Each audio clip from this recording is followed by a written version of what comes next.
So PragerU, which is the popular conservative nonprofit organization that releases small conservative soundbite videos. About 6 days ago, they released a video describing who was more radical, the left or the right, and the video was pretty good. It gave like a version of what America would be like if it was run by people that are strictly on the left, and then it gave a version of America, of what America would be like if it was run strictly by people on the right. But the problem that I have with it is that it gives such a bad shade. Not that it's not truthful, but it gives such a bad bias towards the left's perspective compared to the right's perspective. So in the beginning, they spoke about the radical fringe ideas on the right. And some of the radical fringe ideas on the right, which they correctly concluded, is denying the Holocaust, which is one of them. Racial superiority, which is another one of them, and then like no taxes. I guess that's like a radical idea. So it was a fine video up until about the end, where they said, that if it was the right controlling, the government would be much smaller and there would be a lot more freedom. That's not true. It would be smaller as in the amount of money that it spends on social welfare programs, et cetera, et cetera, et cetera, and the things that it does with the economy. That's true. But as far as civil liberties go, it would get much bigger. So people on the right try to pass things like flag desecration laws to basically make it a crime if you go to, do something with the flag, like burn it or whatever. That's a restriction on civil liberties. And that would be something that people on the right, that's a popular thing on the right. Also, placing civil liberty restrictions on other things would be something that the right is accustomed to. Like the right may definitely put restrictions on people that are transgender. I know that it was very, very popular for the right to want to pass legislation to overturn Obergefell v. Hodges, which gave same-sex couples the right to marry. That might be under threat under a government that was totalitarian and under complete control by people on the right. So the idea that the government would get much smaller is not true for the people. If the people on the right were controlling it, it would get much smaller in the amount that it spends. But as far as what's considered a civil liberty and what's not, it would get a lot bigger.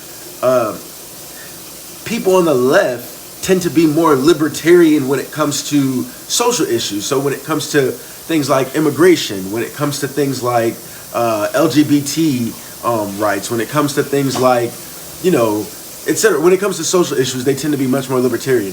And then they tend to be much more totalitarian when it comes to economics. Like they want high taxes. They want that. Some of them believe that billionaires should not exist. So just like caps like that, the estate taxes, where you have a lot less property rights. But then if you go to the right, it's not that the government gets much smaller as the government gets out of your life more. It's that the government switches what it considers important to be in your life about. So instead of being in your life as far as your pocketbook or your finances, it's going to be more in your personal life. So regulations in the bedroom. I would say that it is more of people on the left that want to make marijuana free. People have the right to do drugs if they want to. It's their body. But if the right was controlling government, I would say that it would get much more totalitarian in that sense. That there would be less marijuana legalization. That there would be less talk about criminal justice reform and mass incarceration and reducing the amount of police. Police budgets will go up. So the idea that, the right has that somehow if they control government, they're going to want smaller government is a completely fringe idea. If you look at them, their foreign policy, they would take a stance that is not based on freedom. They would want our government to, or excuse me, our military to be very, very proactive, involved, and interventionist, where you would have much more regime change and endless wars, and in the Middle East and in, you know, Latin America and in Africa, and basically terrorizing the entire world. So the left, like I said, does have their places that they want the size of government to get much bigger, and the places where they want the size of government and the role of government to get much smaller. But the right has that too. So the idea that they're trying to portray that the government would get smaller is to me a ridiculous idea.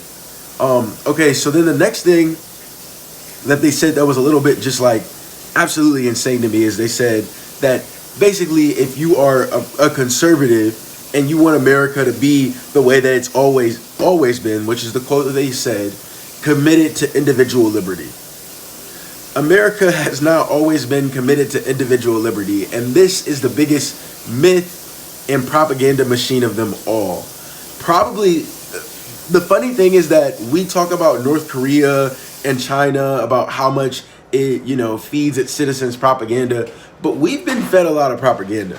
The idea that America is this melting pot and that it's always been, you know, a place of freedom and a bastion of the hope of the world and all of that. It's not true. Probably America's been a decent country for the last 50 years. That means that there's people that are alive today that remember when America was not a free country. So the 1960s, America was not a free country. That's when the Civil Rights Act was passed. You're talking about, you know, 1950s, 1960s, when you start to see desegregation.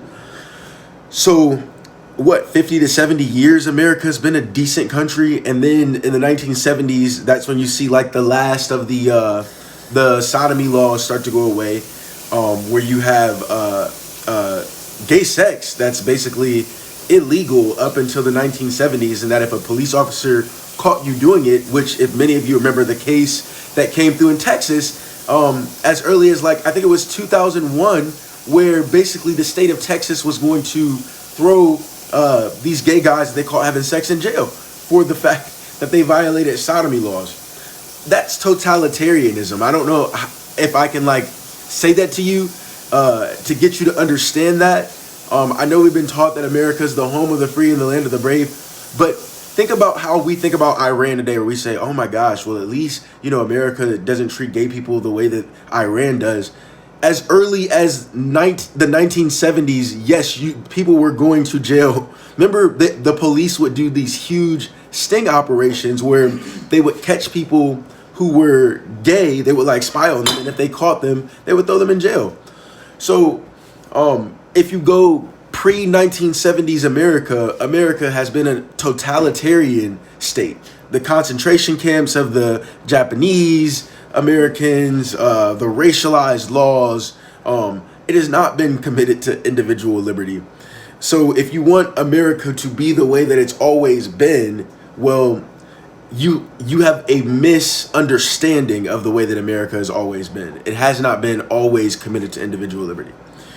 So the video that he made and the video that the organization made, it's extremely misguided about their perspective of what the right is. The right is into totalitarianism the way that the left is into totalitarianism. It just shifts the section of totalitarianism that it's into.